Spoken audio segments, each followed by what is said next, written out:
next topic is entitled Site Selection Process. The format of this module is essentially the do's and don'ts of selecting a site. How often have you been approached by someone in your company saying, hey, we're thinking about moving next year? And then as the facility manager, you run out, you go and look at all the options in the marketplace, find out maybe after the fact that someone else was already looking for space, first of all, that your company wasn't serious about relocating, and a lot of your time and energy was sacrificed. So early on, you want to have a team established. Who is involved in this project? Typically, it's going to be the CFO, the COO, the facility manager, and then there's going to be a team early on. You're probably going to have a real estate broker. You're probably going to have a real estate attorney early on. And then you want to start thinking about the other members of those team. What's important to you? If you're going to have build-out, for example, you want to have your interior designers lined up if you have a company or a furniture supplier. That is very important. Moving, interior design, architecture, furniture. I didn't have IT on the list.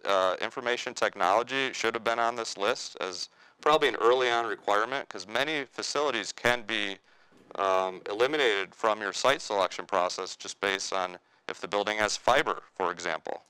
It can be very cost prohibitive to bring in certain types of internet services. Another big suggestion is to simply map out where all your employees and your customers are coming from. Know your shipping routes.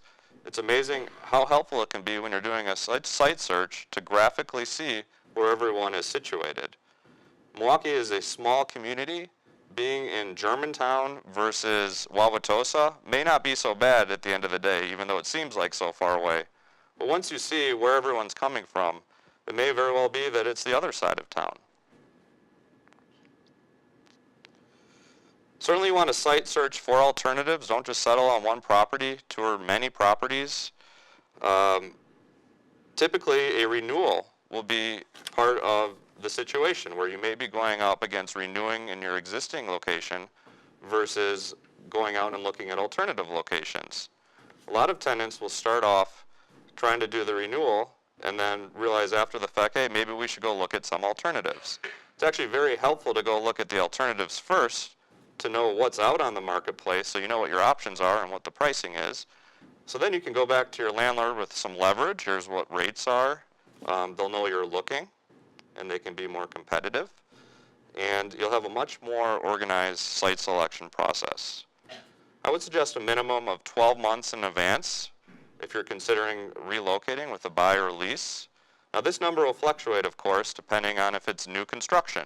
If it's new construction, you may want 2 years. If you're just looking for some cheap expansion, overflow, warehouse space, you may not need to start for 4 to 8 months in advance. The message I wanted to give about the industrial market today is certainly that all those options aren't out there anymore, and even in parts of the office markets, so it does help to do this well in advance. You can sign a lease today for 2015. It's not too far out. Typical lease terms will be 3 to 5 years that a landlord will look for in the southeastern Wisconsin marketplace. If you do a 7 to 10 year lease, you may get a much more attractive lease deal.